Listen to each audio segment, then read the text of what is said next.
Tiga. Halo, selamat malam.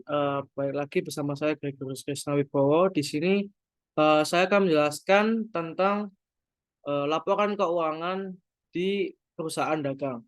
Sebelumnya, apa sih itu laporan perusahaan dagang sendiri itu apa sih? Perusahaan dagang itu perusahaan yang melakukan aktivitas pembelian dan penjualan dengan harga di atas HPP atau harga di atas harga pokoknya sehingga bisa mendapatkan keuntungan. Oke. Di sini saya ada kasus untuk laporan keuangan perusahaan dagang. Nah, ini mulai dari coanya, teman-teman. Di sini coanya sendiri ada berbeda dengan perusahaan jasa. Perusahaan dagang ini ada seperti utang dagang, terus ada retur penjualan, diskon penjualan, HPP, pembelian, retur pembelian, lalu diskon pembelian dan segala macamnya. Oke, di sini kita mulai untuk kasusnya. Yang pertama ini kita nama PT-nya ini PT Aneka Konsumsi Berjaya Internasional dengan jurnal triwulan bulan Oktober 2023 sampai Desember 2023. Oke, yang pertama kasusnya itu dituliskan bahwa ada dua pengusaha bernama Efrata dan Anton. Nah, Bapak Efrata dan Bapak Anton ini tuh pada tanggal 1 Oktober 2023 melakukan setoran modal kepada PT Aneka Konsumsi Berjaya Internasional eh, sebesar 700 juta ya, atau masing-masing sebesar 350 juta. Nah, jurnalnya sendiri itu kita tuliskan seperti ini ya. Oke.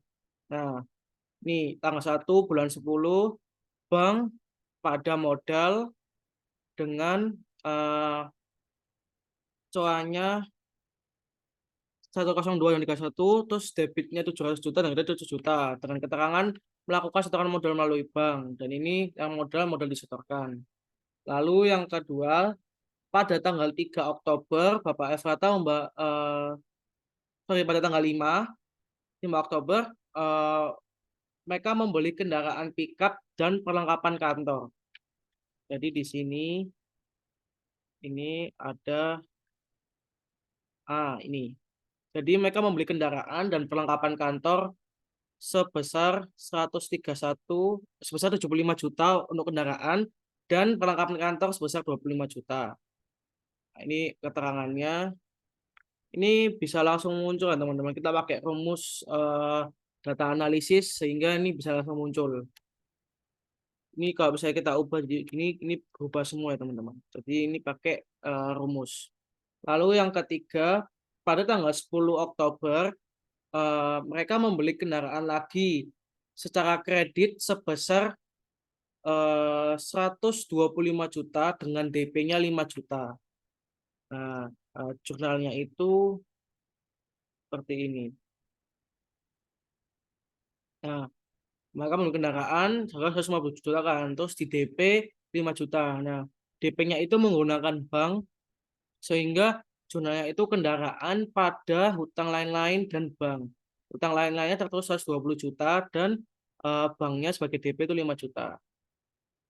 Lalu yang selanjutnya pada tanggal 10 juga eh, mereka melakukan pembelian barang dagangan secara kredit dengan sistem 5/10 N/30 FOB Destination. Nah, pembelian barang ini dilakukan kepada PT Sari Jaya Makmur dengan jurnal seperti ini. Nah, mereka membeli eh, barang ya. Jadi kalau di perpetual ini pembelian barang itu ditulis persediaan. Nah, persediaan yang dibeli itu sebesar 150 juta. Dituliskan jurnalnya itu persediaan pada utang dagang. Lalu yang selanjutnya di tanggal 12 Oktober 2023 ada penjualan secara tunai menggunakan FOB Destination, dan itu penjualan dijualkan kepada PT Masakindo Berjaya. Oke, seperti ini jurnalnya.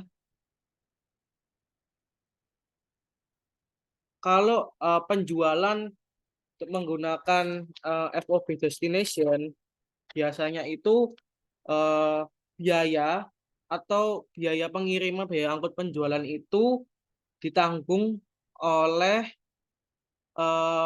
penjualnya, ditanggung oleh pembelinya. Jadi di sini dimasukkan biaya angkutnya sebesar 500.000, terus penjualan sebesar 104.500.000, sebesar 100.500.000.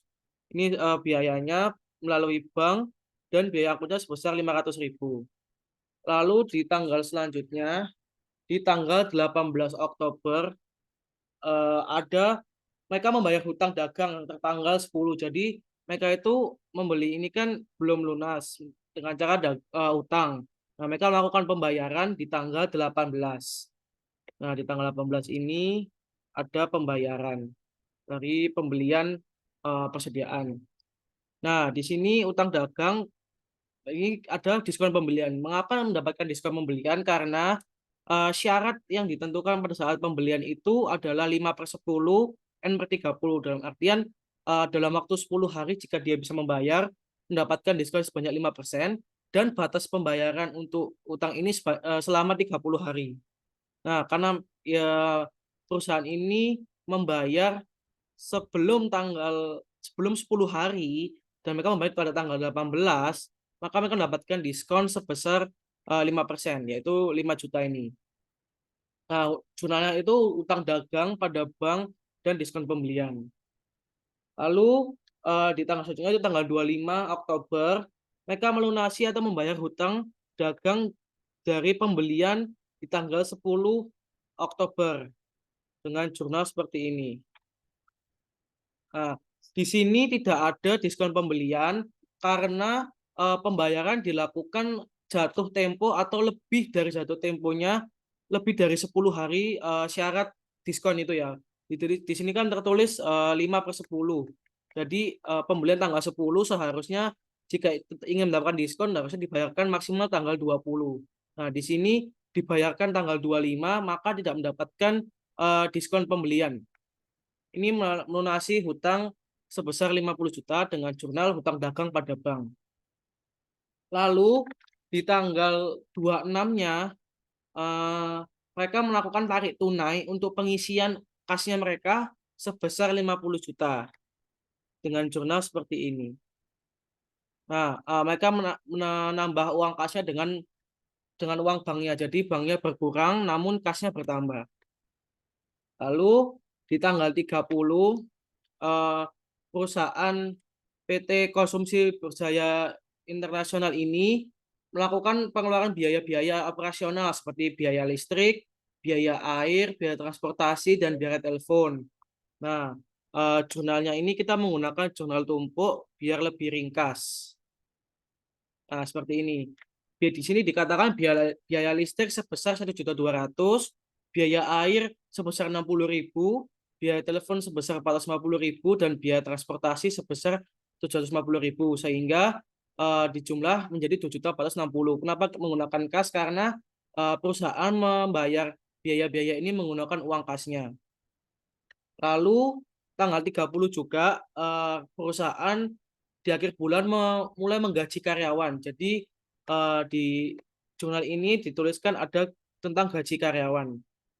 Nah, dengan jurnal seperti ini. Tanggal 30 ini ada biaya gaji dan kas. Kas ini karena perusahaan mengeluarkan uang untuk menggaji karyawan dengan uang kas ya. Nah, karyawannya itu ada 6, terdiri dari 4 karyawan dan 2 direksi.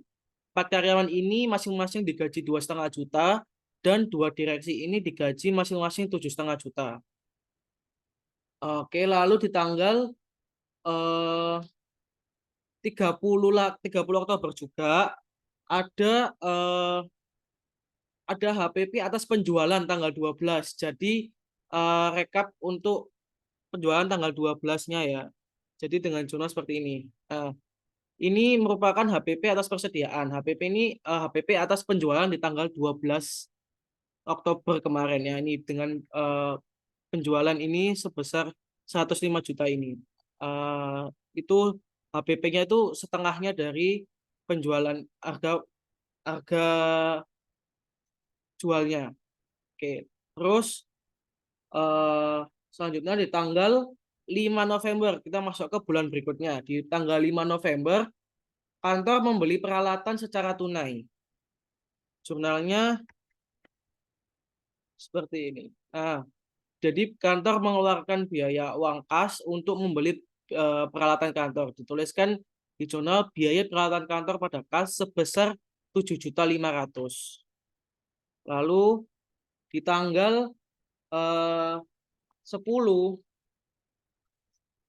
di tanggal 10-nya ada retur penjualan atas penjualan yang terjadi di tanggal 12. Nah, di tanggal 12 ini kan ada penjualan nih. Nah, tapi di tanggal 10 November ini ada retur dari pihak customer. Jadi, pihak customer melakukan retur kepada perusahaan ini sebesar 52.500.000.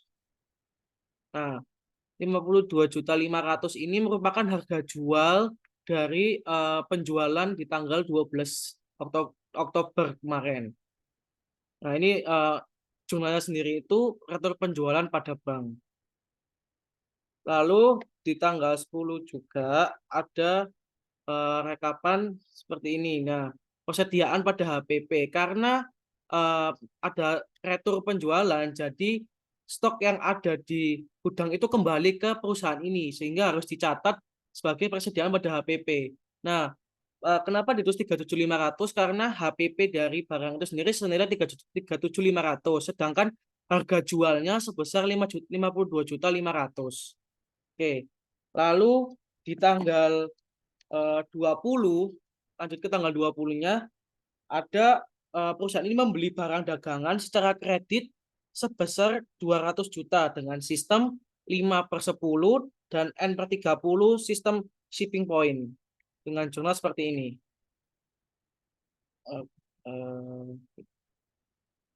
Nah, ini dengan sistem shipping point ya. Kalau misalnya pembelian shipping point itu biasanya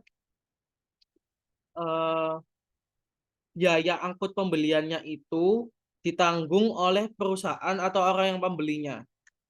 Nah, di sini dituliskan mereka membeli barang sebesar 200 juta dengan biaya angkutnya 600.000. Jadi utang dagangnya mereka itu 600.000 dan mereka membayar biaya angkutnya menggunakan kas sebesar 600.000. Dengan jurnal seperti ini ya, persediaan dan biaya angkut pembelian pada utang dagang dan kas. Lalu di tanggal selanjutnya, itu di tanggal 25, perusahaan melakukan retur karena ada persediaan barang yang rusak. Nah, retur itu sebesar 37.500.000 atau seharga dengan HPP atas pembelian barang di tanggal 10 November kemarin. Mereka akan melakukan pembelian. Nah, melakukan retur di tanggal mendapatkan retur penjualan di tanggal 10. Nah, mereka melakukan retur lagi kepada pabrik di tanggal 25 dan melakukan pembelian barang dagang juga di tanggal 25 itu. Jadi kita menggunakan jurnal tumpuk seperti ini ya. Nah, utang dagangnya kan sebesar 200 juta nih. Mereka membeli barang sebesar 200 juta. Nah, mereka hanya membayar 152.500.000 itu karena ada 10% diskon 10%. Sorry, untuk biaya kirim, untuk ada biaya kirim dan diskon 5/10, 5% itu diskon dari ini ya, pembelian barang ini tanggal 20 ini. Nah, di tanggal 20 ini kan mereka membeli barang sebesar 200 juta ini tadi. Nah, karena mereka mau membayar hutang di tanggal 25 ini, mereka mendapatkan diskon sebesar 5% karena mereka melakukan pembayaran belum lebih dari 10 hari.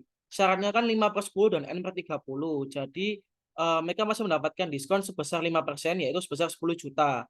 Lalu mereka melunasi hutang ini juga sekaligus melakukan retur pembelian, sehingga retur pembelian sebesar 37.500.000 itu dikompensasikan sebagai pembayaran hutang dagang mereka. Jadi yang dikeluarkan oleh PT Aneka Konsumsi Berjaya ini hanya sebesar 157.500.000.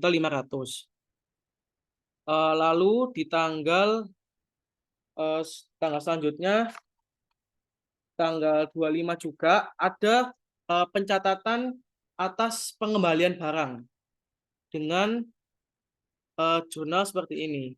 HPP pada persediaan. Nah, HPP pada persediaan ini merupakan pencatatan atas pengembalian barang atas retur pembelian. Jadi mereka kan membeli barang ini di tanggal 20. Nah, terus mereka juga melakukan retur di tanggal 25. Makanya mereka melakukan pencatatan HPP pada persediaan untuk mengurangi dari stok mereka. Lalu di tanggal 30 mereka sama seperti bulan sebelumnya, mereka melakukan pembayaran-pembayaran seperti biaya-biaya, biaya listrik, biaya air, biaya telepon, biaya transportasi, dan juga biaya gaji karyawan. Nah, sebelum mereka melakukan pembayaran gaji-gaji itu, mereka melakukan pengisian kas ya teman-teman. Di tanggal 30 juga, mereka melakukan pengisian kas menggunakan transfer bank. Seperti ini, sebentar. Nah, seperti ini. Uh, melakukan pengisian uang kas ya. Untuk buktinya sendiri ada di sini. Mereka melakukan, nah ini yang sebelumnya tadi itu tentang pembayaran listrik, pembayaran PDAM itu pembayaran air, terus pembayaran tagihan telepon, dan juga pembayaran transportasi ya. Ini berbentuk kwitansi. Kalau yang air ini berbentuk Shopee, melewati Shopee ya teman-teman. Terus yang gaji karyawan itu sebesar 2,5 menggunakan slip gaji, dan yang direksi juga menggunakan slip gaji. Terus ada pembelian ATK sebesar 75 juta, ini menggunakan struk dari tempat pembelian. Lalu ada ini penjualan barang sebesar 52 juta ini tadi, ini merupakan retur penjualan ya teman-teman. Lalu terus ini bukti setorannya. Lalu ini mereka membeli barang di tanggal 20 November ini dengan bukti pembelian barang sebesar 200 juta ini.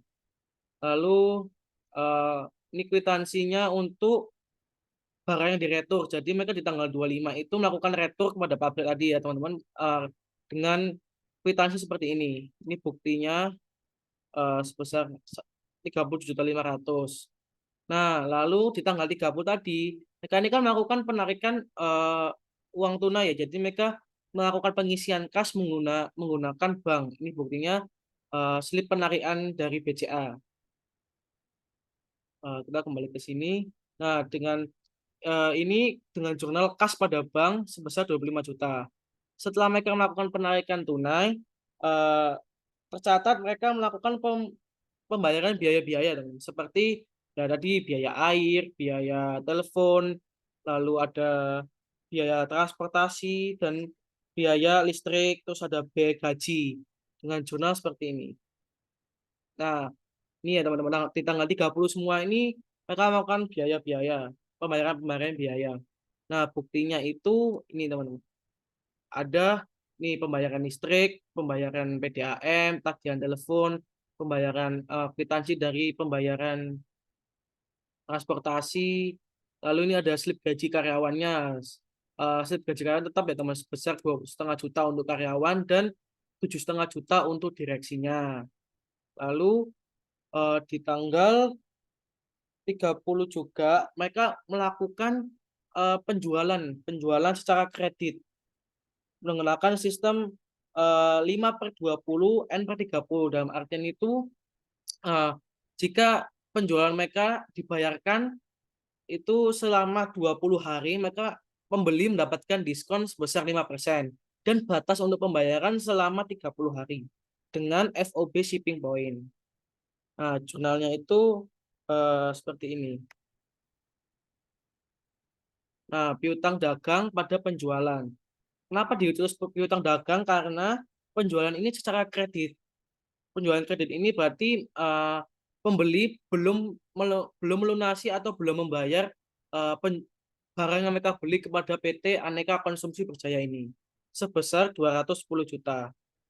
Buktinya itu seperti ini. Penjualannya sebesar 210 juta dengan syarat N per 20, N per 30 ini, teman-teman.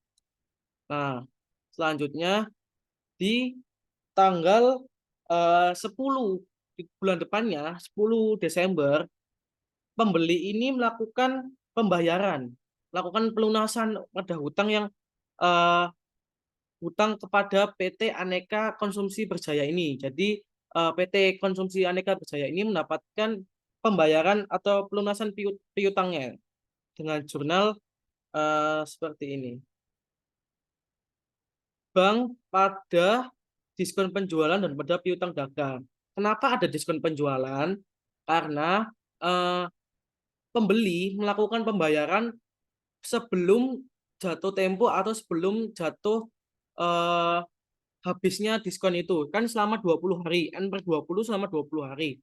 Jadi tanggal 30 ke tanggal 10 itu masih dalam jangka waktu 10 hari, teman. Jadi pembeli masih mendapatkan diskon sebesar 5%. Nah, 5% itu berapa? Sebesar 7.500.000 ini. Nah, di tanggal selanjutnya, di tanggal 28 itu, pembeli juga melunasi atau membayar piutang. Pembeli, jadi perusahaan ini menerima uang atau menerima piutang dari customer. Tapi tidak ada diskon penjualan karena sudah lewat dari jatuh tempo. Kalau mau ingin masih mendapatkan diskon itu seharusnya maksimal dibayarkan tanggal 20 Desember 2023 itu masih mendapatkan diskon sebesar 5%. Tapi karena ini dibayarkan tanggal 28 maka tidak ada diskonnya. Nah, buktinya itu ini, teman-teman. Nah, ini tadi dapat diskon 7.500.000 itu karena masih dalam jangka tempo yang ini eh, apa namanya udah lepas jangka tempo. Lalu selanjutnya di tanggal 28 juga ada penjualan lagi secara tunai menggunakan sistem shipping point dan penjualan dilakukan kepada PT Saritex Jaya. Nah, jurnalnya secara ini itu penjualan dilakukan secara tunai. Jadi penjualan langsung pada saat itu langsung dibayar juga. Seperti ini. Kas pada penjualan, kasnya bertambah dan penjualannya bertambah juga di kredit sebesar 42 juta. Lalu di tanggal 30 bulan 12 itu ada pencatatan atas eh, penjualan di tanggal 30 November dan 28 Desember. Jurnalnya itu kita gabungkan jurnal penjualan ya, teman-teman. Penjualannya di tanggal 30 November dan tanggal 28 Desember. Nah, sebesar 180 juta. Itu jurnalnya HPP pada persediaan. Buktinya itu sebentar. Ini ya, teman-teman, 42 juta tadi untuk yang pembelian. Lalu selanjutnya di eh, tanggal 30 mereka juga melakukan penjualan melakukan pembayaran dari gaji pembayaran untuk gaji, biaya-biaya seperti air, telepon itu sama seperti bulan-bulan sebelumnya di akhir bulan ini, tanggal 30. Mereka melakukan pembayaran-pembayaran seperti gaji, air, telepon, listrik, dan transportasi. Nah, listriknya itu sebesar 1.250.000, air 60.000, biaya telepon 250, biaya transportasi 550, dan biaya gaji tetap sejumlah 25 juta. Eh, Buktinya ini untuk pembayaran listrik, PDAM, telepon, dan ini untuk transportasi, kwitansinya. Lalu ini slip gaji untuk pembayaran di bulan Desember. Nah, lalu eh, di tanggal 30 juga mereka melakukan pembelian. pembelian ATK atau pembelian, biaya perlengkapan kantor, sorry, membeli perlengkapan kantor untuk, keperluan kantor. Jadi dengan menggunakan jurnal perlengkapan kantor pada bank sebesar, eee, 15 juta. Perlengkapan kantor ini berupa, komputer dan printer sebanyak 1 set. Nah, ini bukti pembeliannya, teman-teman. Ini bukti pembelian komputer dan printer melalui, kas, dan ini buktinya.